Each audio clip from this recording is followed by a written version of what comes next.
Compromiso por el país. Ese es el título del acuerdo programático que firmaron esta semana el Partido Nacional, el Partido Colorado, Cabildo Abierto, el Partido Independiente y el Partido de la Gente.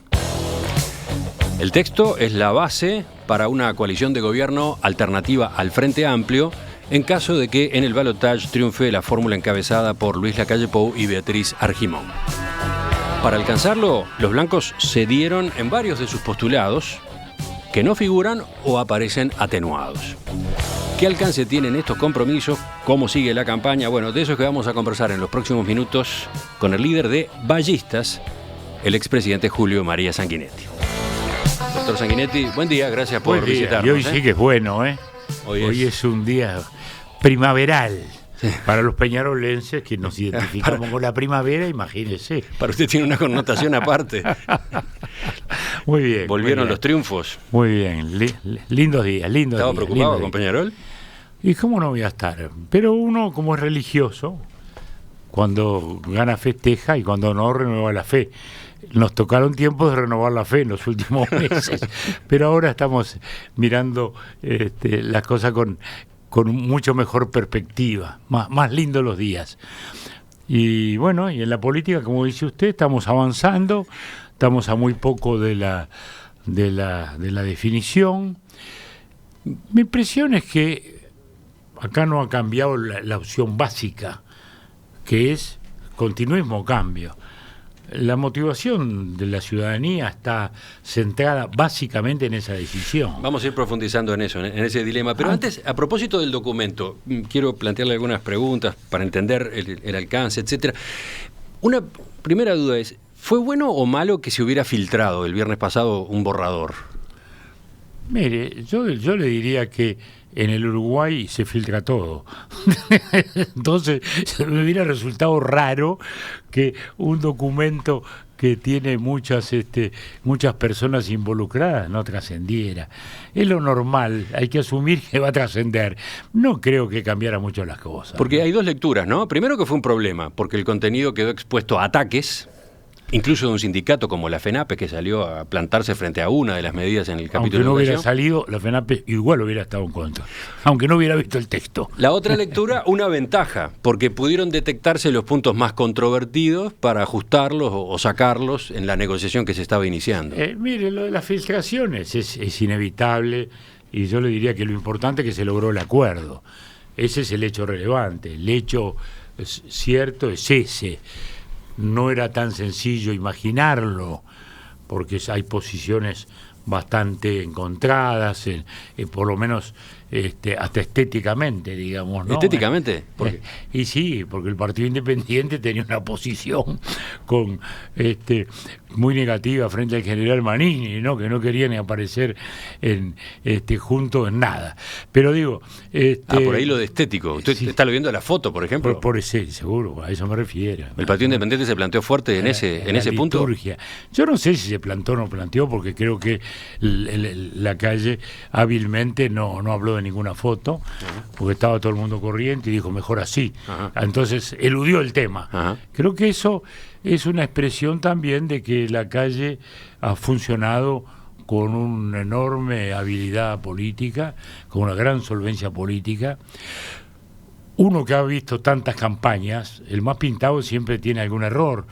Y cuando uno mira la perspectiva de la campaña de Luis Lacalle, no ve errores. Tendrá más aciertos o menos según el ángulo desde el que uno lo advierta, pero no ha cometido ningún error. Y eso es muy importante, y este es otro. Él eludió ese tema, ¿no? Claramente lo eludió. No planteó si iba a haber foto o no, dijo que no había necesidad, que el tema era el otro, y siguió para adelante. La oposición vio que toma ese punto, ¿no? Para señalar, bueno, sí. No hay foto, un indicio de que este acuerdo es frágil, ¿no? Que este acuerdo es inestable. Ahora, imagínese lo que es la solidez de la campaña del Frente, que intervino, decretó la intervención de la campaña de Martínez, ¿no? Con Mujica y Orsi, ¿no? Sí, bueno. Lo cual fue el reconocimiento más palmario de que la campaña iba muy mal y de que realmente no había el entendimiento necesario. De modo que si es por eso, podemos intercambiar impresiones. Sí, en varios de los temas que están en debate tiene una parte argumentos para cuestionar a la otra y la otra le dice que usted no tiene credenciales. Por eso al final termina en eso. Vamos por el continuismo, vamos por el cambio. Al final es eso, vuelvo a lo mismo, ¿no? Pero yendo a lo que estábamos hablando, ¿no hay allí una debilidad, el hecho de que no se puedan juntar para una foto? Mire, yo creo que se pueden juntar. Me parece obvio que se van a juntar, digo, no es un tema tabú. Ocurrió ahora que en la presentación política, vuelvo a decir, en el movimiento de aproximación, ¿para qué inventarse problemas cuando puede llegar a verlos? Entonces, está muy bien, no tengo duda de que van a ver. El 1 de marzo vamos a estar todos en la foto. Pero el tema es si es la foto antes o no del balotaje. El 1 de marzo vamos a estar todos en la foto, que eso es lo que importa. Y la foto va a ser la alternativa del cambio. Yendo al texto, ahora que está el resultado final, este documento de 48 páginas, con las firmas de todos los ex candidatos de los partidos de la coalición, ¿usted quedó conforme? Las transacciones a uno siempre le dejan un sabor a que falta algo. Porque cada uno tiene su idea, digamos, ¿no? Uno mira educación, por ejemplo, que es uno de los temas más importantes. Bueno, a uno le hubiera gustado algunas precisiones mayores. Ahora hablamos de eso. Pero hay que mirarlo desde la perspectiva de que esto es un acuerdo mínimo, digamos así, a partir de lo cual se podrán ir agregando otros elementos que ahora no era el momento de profundizarlos para la discusión. ¿No quedó era demasiado lo básico? ¿No quedó demasiado lavado el texto? No, yo creo que lavado no. Porque, por ejemplo, las propuestas más contundentes de cambio fueron limadas o sacadas, ¿no? Bueno. Pienso, por ejemplo, reducción del gasto público. Desaparecieron las cifras de ahorro que se procurará. Tanto Lacalle Pou, que ahora es el candidato, como Talvi por el lado del Partido Colorado, habían dado números, habían dado medidas que iban a tomar. Recuerdo en aquella de los 900 millones de dólares por año, en fin. Eso ahora no está. Y está bien, así debe ser. Porque cada uno tiene su idea de dónde va a reducir. Lo que importa es que todos estamos de acuerdo en que hay que reducir. Bueno, a partir de allí uno puede calcular 800 millones, que calculaba alguno, otros 1.000 millones. Son las cosas que no deben estar en un programa de este tipo, a mi juicio. Personalmente creo que quizás no debieron proponerse nunca, pero estaba en el aire, estaba en el debate. ¿Usted entiende que de esas cosas no debe haberse hablado? Por ejemplo, Talvi cuando detalló sus planes con respecto a no provisión de vacantes de funcionarios públicos. Cada uno responde a sus propias modalidades. A mí nunca me gustó fijarme plazos, nunca me gustó fijarme cantidades. Siempre en todas mis campañas traté de fijar rumbo. Digo, voy hacia allá, vamos a reducir el gasto. Si son 500 o son 1.500, bueno, lo iremos viendo, porque además la vida siempre es más imaginativa que el gobernante. Entonces hay situaciones nuevas, hay cosas que aparecen, urgencias que de pronto le cambian las prioridades, en fin. Pero eso es una modalidad de cada uno. En los últimos tiempos sí hubo definiciones claras, con precisiones incluso, que hacía Lacalle o que hacía Talvi. Bueno, ponerse a discutir ahora punto por punto en eso me parece que no era una cosa sensata. Entiendo esa explicación. Lo que sí está claro es que la línea no es dejar las cosas como están o aumentar los impuestos como propone el Frente Amplio, sino, por el contrario, ir a una reducción posible del gasto en la medida en que se asume que ha llegado a su límite. Enseguida volvemos a eso, pero déjeme terminar lo que estaba preguntándole. Otra interpretación distinta a la suya, la que planteaba usted recién.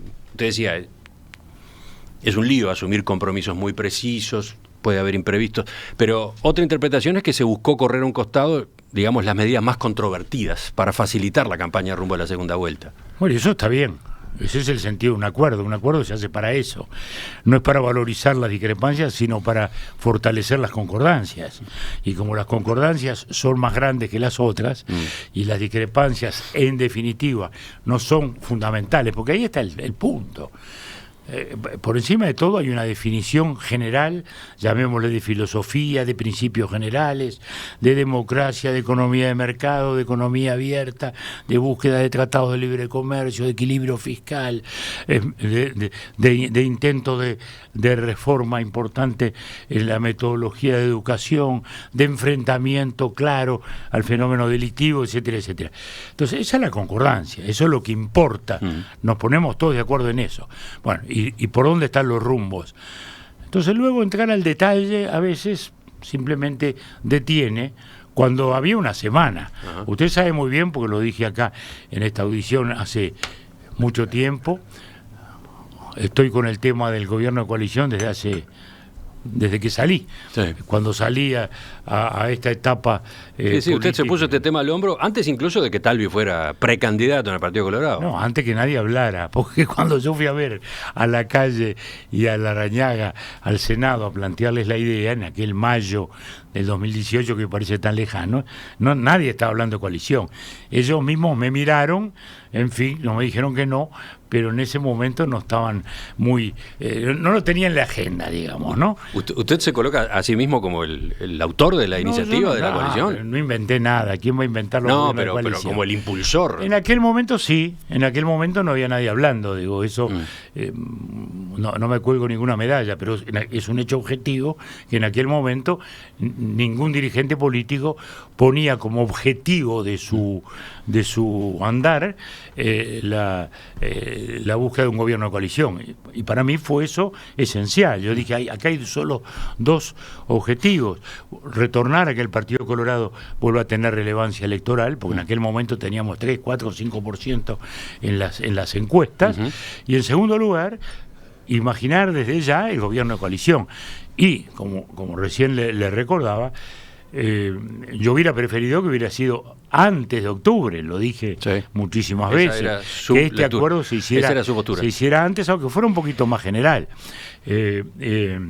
Entonces, digamos que he trabajado todo este largo tiempo con ese objetivo, de modo que siento, sí, que ha sido un logro importante, y me siento satisfecho en la medida en que la idea que uno tenía era el único camino viable y posible, y eso es lo que le da esperanza y expectativa de cambio al país. Si estuviéramos todos fragmentados, no había esperanza de cambio. Expectativa de cambio, acaba de decir, lo mencionó más de una vez en esta entrevista. Mi pregunta es, con la negociación que hubo en torno al texto, con esa moderación de sus aristas más filosas, si tomamos en cuenta, por ejemplo, el programa de La Calle Pou, eso fue lo que pasó. Los planteos más punzantes, más directos, han sido atenuados. ¿Dónde se nota la profundidad del cambio que ocurriría si gobernara La Calle Pou? Bueno, la profundidad del cambio se nota por oposición en los asuntos vitales. Empecemos por seguridad, que para la gente es la prioridad máxima, incuestionablemente. He recorrido el país y le diría que es excluyente el reclamo de seguridad con relación a cualquiera de los otros. Bueno, está muy claro que el gobierno propone la continuidad. Sigue con vamos a hacerlo mejor, esa es la síntesis. Sí, ¿no? Con los mismos. Vamos a hacer con los mismos mucho mejor lo que decimos que está muy bien. Entonces, la propuesta de Leal, ministro, que hace 7 años que está con Bonomi, Leal y Bonomi eran lo mismo, veíamos la foto juntos. Lo único que ha cambiado es que ahora en lugar de ir Bonomi va Martínez, pero las recorridas son las mismas con Leal, que pasa a ser el común denominador. Es decir, que en ese aspecto lo más importante, yo he insistido mucho en eso, es la negación de la realidad. El Frente Amplio en esta materia ha negado la realidad. El ministro Bonomi nos decía en el primer semestre, estamos mucho mejor, apenas hubo 1000 rapiñas más. Pero ¿cómo si hubo 1000 rapiñas más en cotas ya elevadísimas como estamos? Bueno, sin embargo es así. Bueno, pero que en el primer semestre del año pasado hubo 2000 más.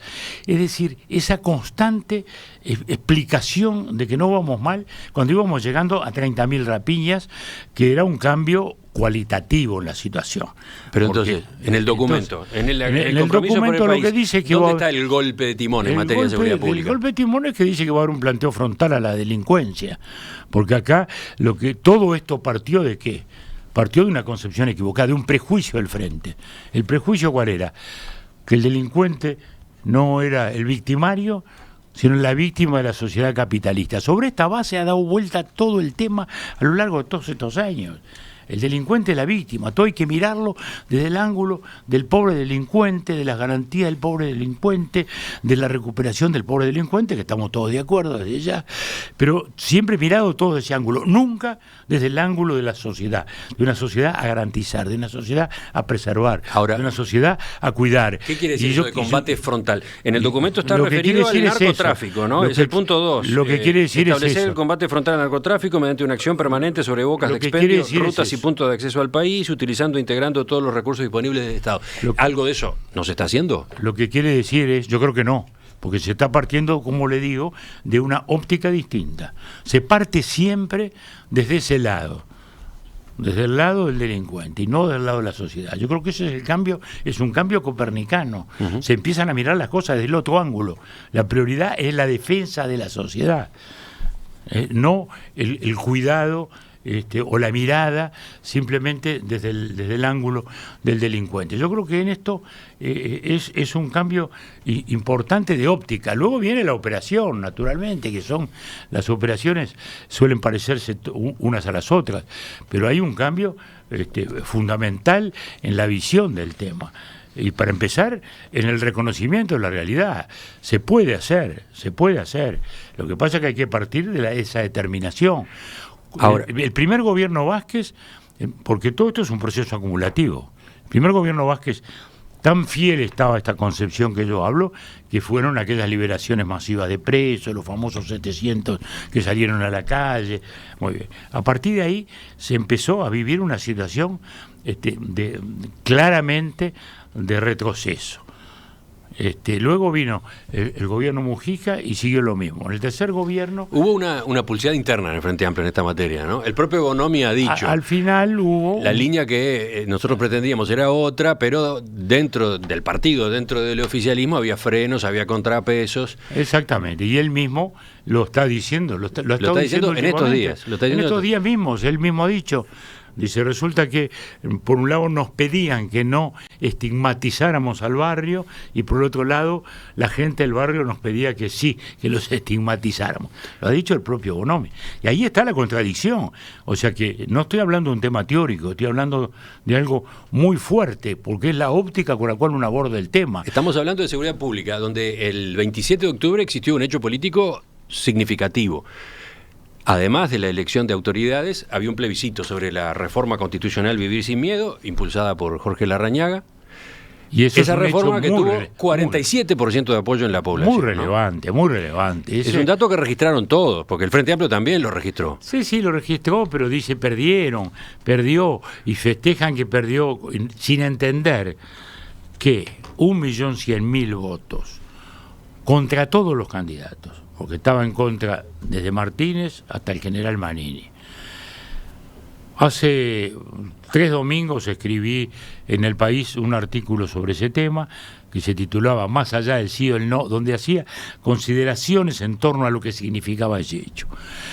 Y decía, es muy difícil que pueda ganar con todo el sistema político en contra, porque estaba todo el sistema político formal en contra, todo, por unanimidad prácticamente. Usted decidió ponerse de ese lado, sí, señor, cambiar su posición. Yo me puse de ese lado y la cambié. Y creo que estaba en lo cierto, pero más allá de eso, todo, entonces escribía en ese artículo, pero 700.000-800.000 votos a favor de esto serían un llamado a los 3 poderes del gobierno.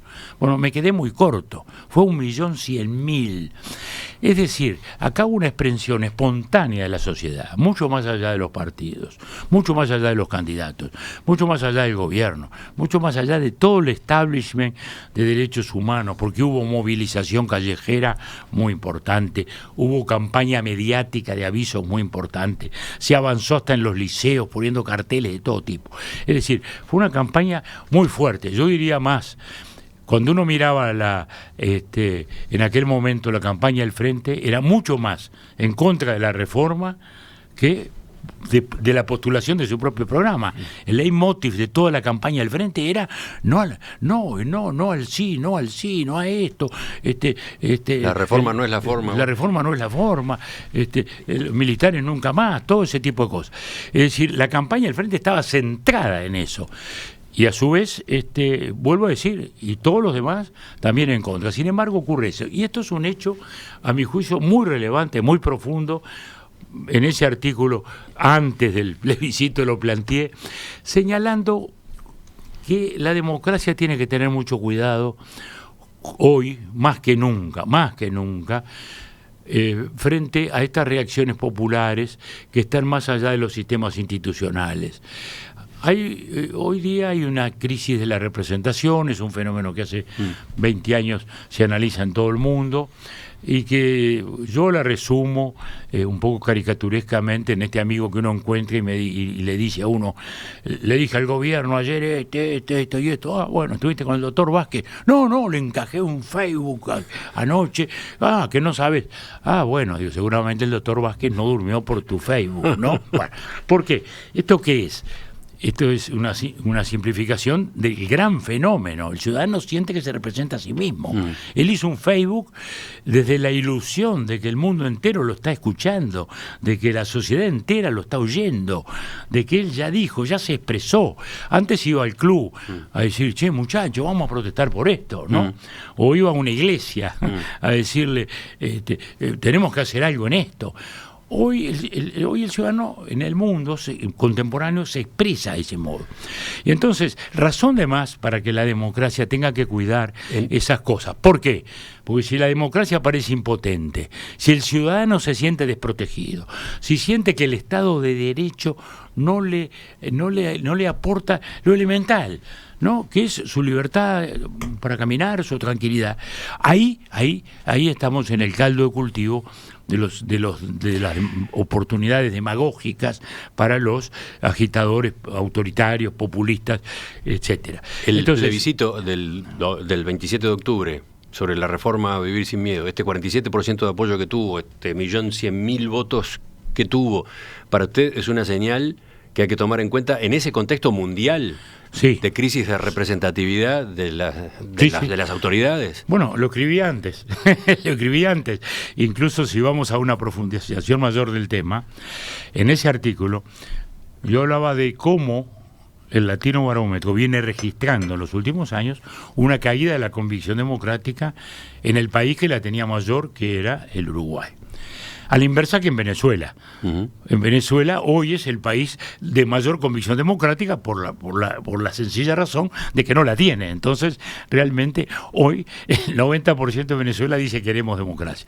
En un país democrático como el nuestro, con la tradición democrática que tenemos, con una sociedad que es democrática, era el 85%, pues el 75%, pues el 70%, y ahora solo el 60% dice que preferiría siempre un gobierno democrático.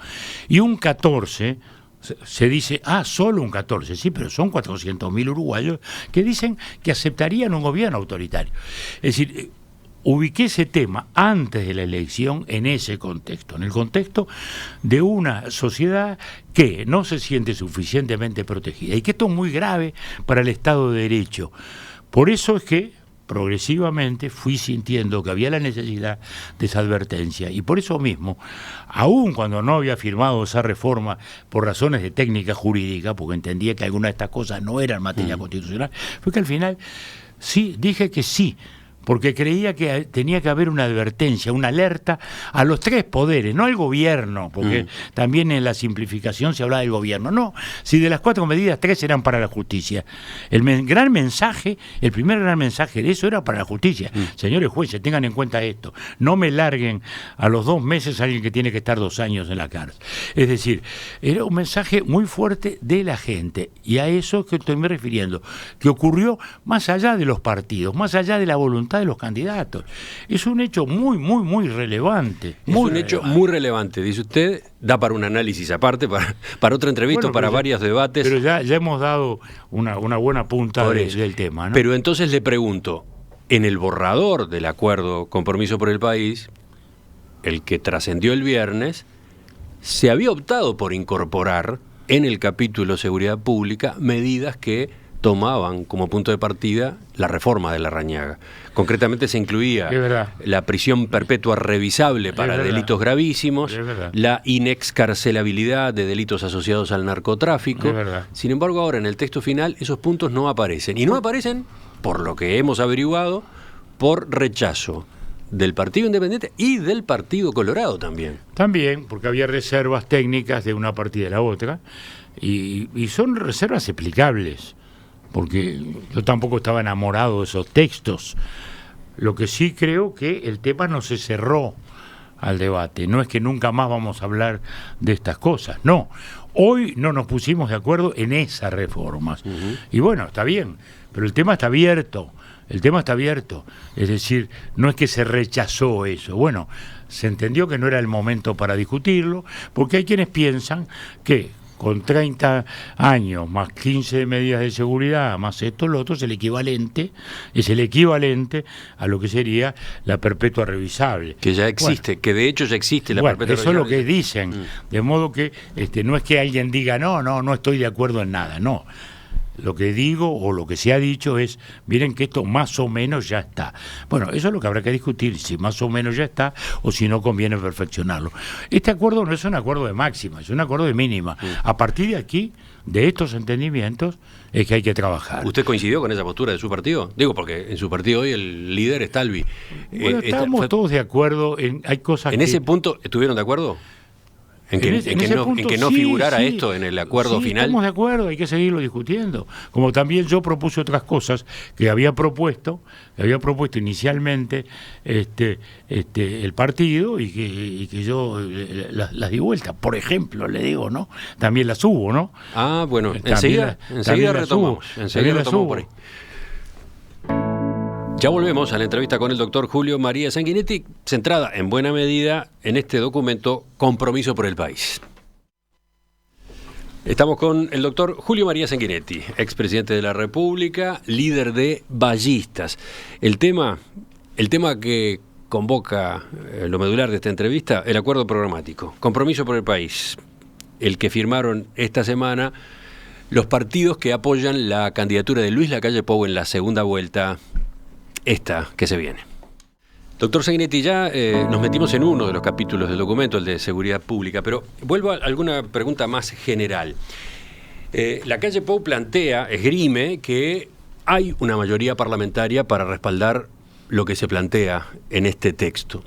Sin embargo, en algunos casos, como comentábamos, no se especifica el contenido de la medida, o no hay objetivos, desaparecieron los números, o no se explica cuál es la medida que se va a adoptar o que se pretende adoptar para lograr tal o cual cambio. Entonces, como no está explicitada a ese punto, la propuesta, ¿qué garantías hay de que efectivamente habrá una mayoría parlamentaria?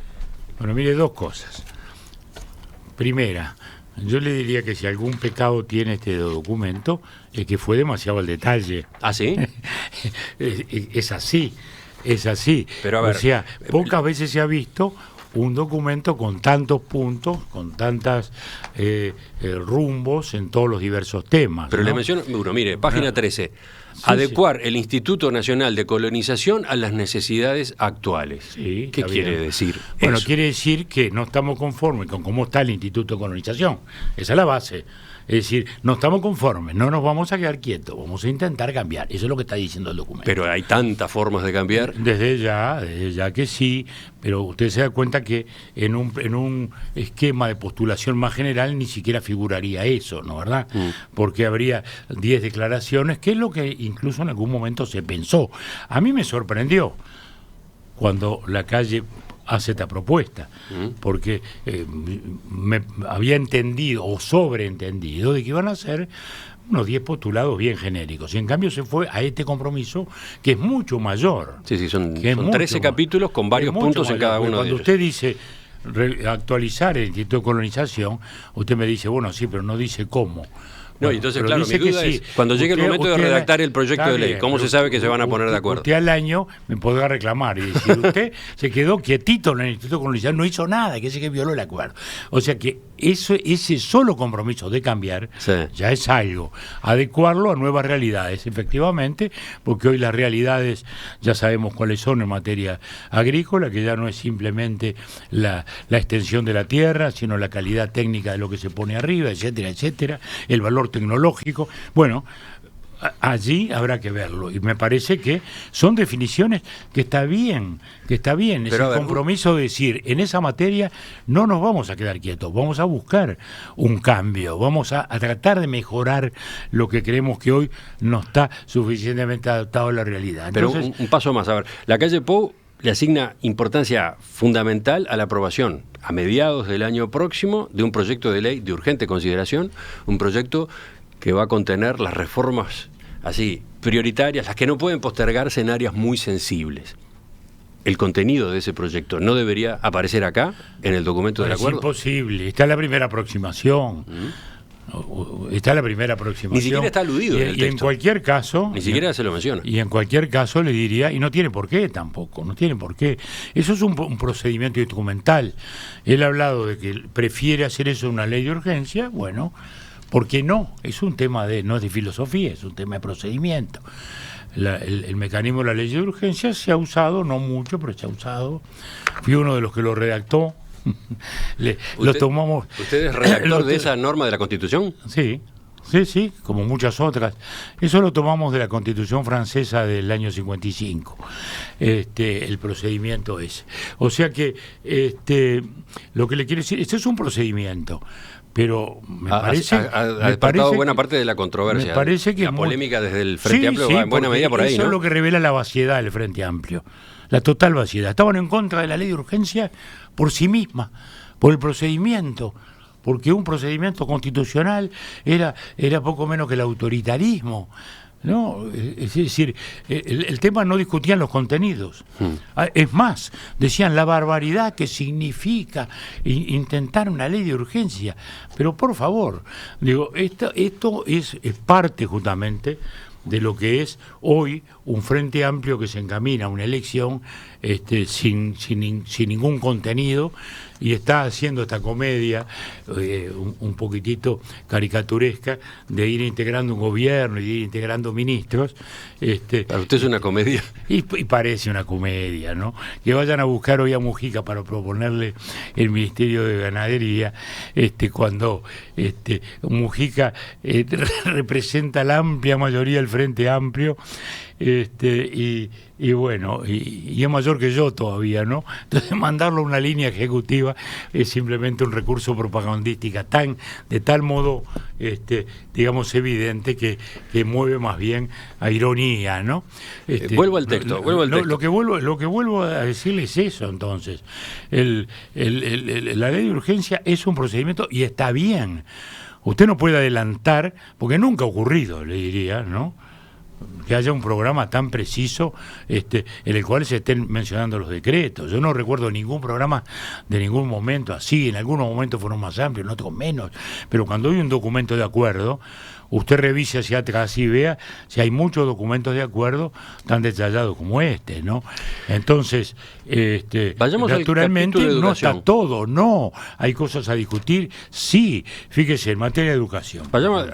Allí, por ejemplo, queda por el camino uno de los planteos más importantes que hacía el líder de esta coalición, la calle Pou, que en la ANEP se eliminaran los cargos de consejeros electos por los docentes, esos que se introdujeron en la ley de educación del primer gobierno Vázquez. Está muy bien, pero fíjese usted. ¿Fue el Partido Colorado que pidió este cambio? Pero yo le voy a explicar. ¿Qué es lo que se procuraba? ¿Qué es lo que se procuraba? Que la autoridad pública, la designada por el gobierno, tuviera el control de la situación. Y que el peso de las gremiales no operara como una limitante con capacidad de veto, como ha ocurrido. En lo que salió, se mantiene la representación docente electiva, pero se establece que el Consejo de educación superior se va a integrar con los directores generales. O sea, se amplía el Codicen. Quiere decir que el Codicen se amplía y, llamémosle, el gobierno pasa a tener una mayoría mucho mayor porque ha designado previamente esa mayoría a los directores de las ramas. Quiere decir, o sea, se reduce la incidencia de esos consejeros nombrados por los docentes. La incidencia.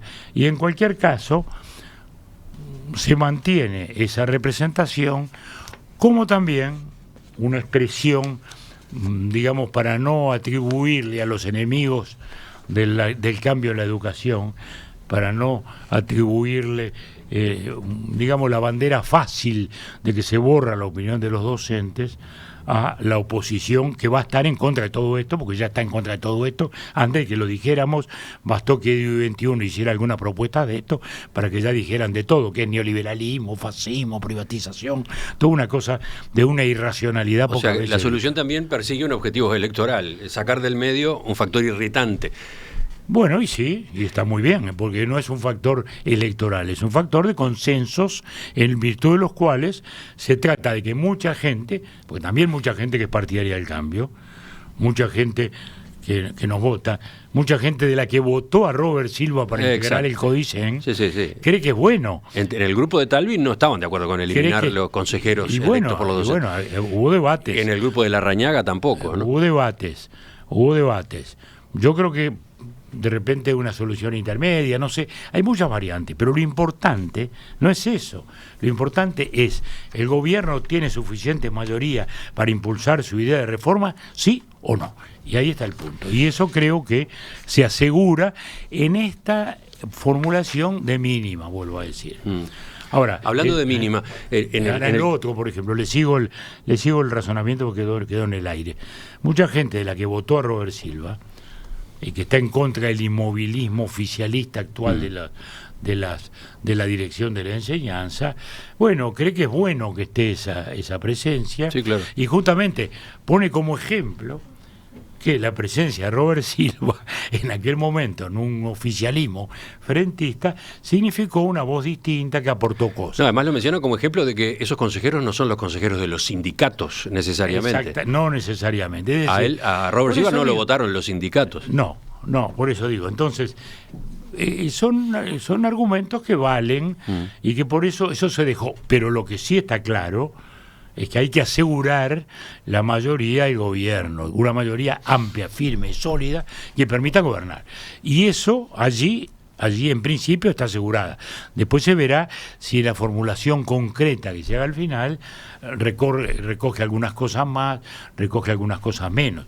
Pero lo fundamental es eso. No van a gobernar los sindicatos que no elige el pueblo, sino las autoridades de gobierno que son las que emanan de la voluntad popular. Quedan 3 o 4 preguntas más para el doctor Sanguinetti. Ya venimos con la última parte de la entrevista.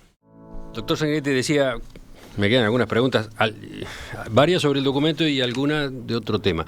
Por ejemplo, en otro capítulo del documento Compromiso por el País, en el que tiene que ver con economía, desarrollo productivo, el Partido Nacional sacrifica un postulado que promueve desde hace varias campañas electorales: la liberación de la importación de combustibles refinados. Parece que uno de los sectores que planteó objeciones en esta materia fue el suyo. Bueno, pero lea lo que se puso. Sí, porque en definitiva no se está negando la posibilidad de importación. Hay una formulación debajo de la cual podría caber esa solución. Exactamente. ¿Por qué? Porque hay que tener flexibilidad. El tema no es importo, ¿no? Porque también hay otro tema que es de seguridad de abastecimientos, ¿no? Que es muy importante también, porque el petróleo es un commodity que está flotando hoy mismo en cientos de barcos en el mundo y siempre hay oportunidad para comprarlo. Lo que dice el acuerdo es avanzar hacia precios de combustibles que sean competitivos con la región y el mundo, introduciendo gradualmente acciones que transparenten y racionalicen el mercado, buscando trasladar a los consumidores las eficiencias obtenidas. Porque no es un tema de blanco-negro, es un tema de ir progresivamente avanzando hacia eso.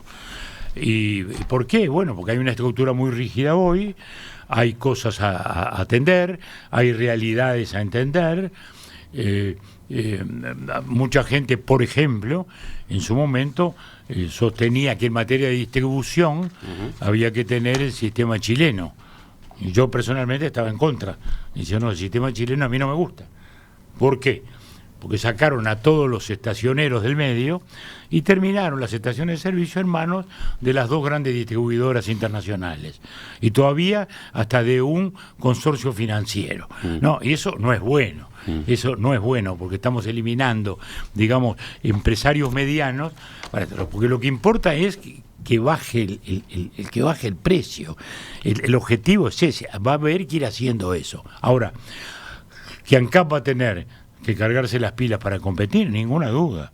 Y eso es bueno, eso es bueno. Quienes hemos defendido las empresas del Estado, no solo por tradición ballista, sino por convicción, no las queremos como un monopolio que cierre al país, las queremos al revés, en competencia prestigiosa. La que no es competitiva va a tener que ceder, y aquí, como lo hicimos en muchas partes. Y aquí, ¿no? Salto al punto siguiente, en ese mismo capítulo, dice: avanzar en la competencia en los sectores de telecomunicaciones y energía eléctrica. Exacto. ¿Qué quiere decir esto en el caso de telecomunicaciones en particular, teniendo en cuenta lo que fue su postura personal en el año 1992, acompañando el referéndum contra la ley de empresas públicas, contra la posibilidad de privatización de Antel? De la cual estoy muy tranquilo de conciencia cuando miro en perspectiva. Cuando pienso que en aquel momento se iba a vender a un precio bajísimo, porque era lo que había en aquel momento, una empresa formidable como es Antel, a lo que es hoy, a lo que pasó a ser Antel, que fue la primera empresa de Latinoamérica que digitalizó el 100% de su red, a lo cual llegamos ya hace muchísimos años en nuestro gobierno. Es decir, lo que hizo Antel fue muy importante. Pero ¿qué pasa? Que luego ha venido un aluvión de cambios que están más allá de Antel y que están más allá de todos los organismos estatales y en la cual es muy importante que Antel compita. Pero a ver, un detalle. Ese es el punto. ¿Usted comparte la línea de los últimos años, de los últimos 15 años en Antel? En algunas cosas sí, en otras no. Pero en términos generales yo diría que sí, porque no ha cambiado lo anterior. El proceso de digitalización lo empezamos y lo concluimos nosotros, ¿no? El proceso de internacionalización a través de los cables internacionales, etcétera, etcétera, lo iniciamos nosotros. Es decir, no hubo un cambio de rumbo, no hubo un cambio de rumbo. A veces Antel sí, y eso no lo he discutido con Antel porque creo que no ha estado bien, es cuando asumió monopolio que no tenía. ¿No? Porque en materia de datos no tiene monopolio, por ejemplo, tiene que estar en competencia. Y a Antel no le gusta, yo lo entiendo que no le guste, pero para eso que está el gobierno que tiene que ir, como dice ahí, progresivamente a incorporando esas nuevas modalidades. Ese es un ejemplo de la apertura a la competencia de la que usted está hablando, o se habla en este documento en cuanto a telecomunicaciones. En telecomunicaciones en general es evidente que hay hoy una revolución que cambia todos los días, no sabemos cuál va a ser. Lo que es evidente es que una empresa como Antel en manos del Estado es un gran aporte y lo ha sido, porque hizo cosas que difícilmente se hubieran hecho. Basta ver incluso cuando uno compara nuestra realidad telefónica con la de los demás países, ve una calidad mucho mayor. Honestamente, mírenlo, compárenlo con Argentina, sin ir más lejos. Ahora, lo que sí es evidente es que Antel tiene el reflejo monopolista en el alma. ¿No? Tengo amigos ahí adentro, técnicos, gerentes, con los cuales discuto, porque les digo, mirá que el mundo no gira en torno a Antel. Tienen que abrirse, tienen que competir en muchas otras cosas más. No, entiendan que la tecnología va cambiando, que los aportes privados son muy importantes en muchos de los aspectos. No se cierren. Entonces, por eso digo que hay que hacerlo. Son debates que ya se fueron dando, así salimos del monopolio portuario, así salimos del monopolio de los seguros, así salimos de muchos monopolios, y el Estado, lejos de desaparecer, al revés, se hizo mejor. se estimuló la competencia y es lo mejor que tiene que buscar el usuario, el ciudadano. Entonces, esa es la línea, ese es el rumbo. Hay que actualizarse y hay que abrirse, hay que competir. En definitiva, ¿usted se siente embanderado con este documento? ¿Lo va a tomar como base para recorrer, hacer campaña? ¿Cómo no? Sí, hoy, mire, ahora dentro de un rato me voy a Durán y me voy a Florida, a acompañar a Talvi en unas mesas redondas, en unas conferencias de prensa que va a hacer, para hacer presencia allí. La verdad que estoy haciendo mucho más presencia directa con la gente y a través de estos medios, como que estamos haciendo hoy. Porque ¿a quién quiero llegar? Quiero llegar justamente a aquel ciudadano que hoy puede estar en dudas, porque no falta el que dice, no, pero mirá, vamos a votar a un blanco, a los blancos. No, señores. Entre los vallistas puede haber esa tendencia. No hay nadie. ¿No? Puede haber. Pero hay alguno. Pero porque hay que entender la lógica de la doble vuelta. Michel Debré en el año 55 en la Constitución de Francia decía, la primera se vota con el corazón, la segunda con la cabeza. Y decía, la primera se vota con la pertenencia propia, luego se vota al pariente más cercano de su familia ideológica. O sea, yo no voy a votar al Partido Nacional, voy a votar al doctor Luis Lacalle Pou para que sea líder y coordinador de un gobierno de coalición que voy a entrar. Nosotros vamos a entrar al gobierno, yo, Colorado Ballista, con la mentalidad de gobierno que tenemos, con la que es nuestra definición. Nuestro ADN es el gobierno, ¿no? Nuestro ADN no es el principismo callejero inconducente. Es decir, nuestro ADN, nuestra historia, nos pone en el camino al gobierno. Y hoy estamos con convicción y con fe porque vamos a entrar al gobierno. ¿Va a acompañar? Ahora, el conductor de la coalición va a ser Lacalle. Sí. ¿Por qué? Porque se lo ganó en las urnas, ¿no? ¿Va a acompañar a Lacalle en algunos actos? Sí, naturalmente. No he dicho, no he fijado aún tengo que mirar los calendarios, pero lo voy a hacer y con mucho gusto, como ayer en Rivera estuvo toda nuestra dirigencia, estuvo todos, estuvo Guido Machado Brun, que es el secretario general del partido, nuestros líderes de Rivera, que ha sido la mayoría de todo esto, Julio Luis, el coordinador, Sanguinetti, el coordinador de mi campaña, estuvo ahí, con Tabaré Viera y con Marne Osorio,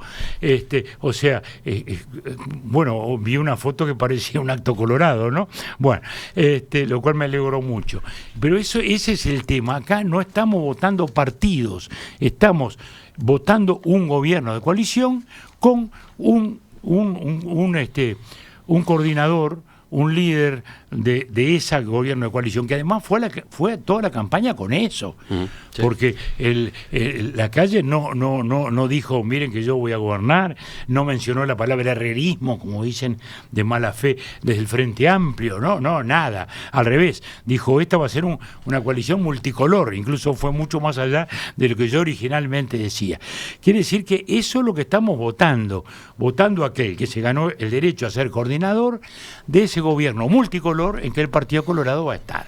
Doctor, y eso me parece importante que lo entienda el ciudadano, porque esa es la lógica de la segunda vuelta. Doctor Sanguinetti, gracias por acompañarnos esta mañana. Volvemos a conversar.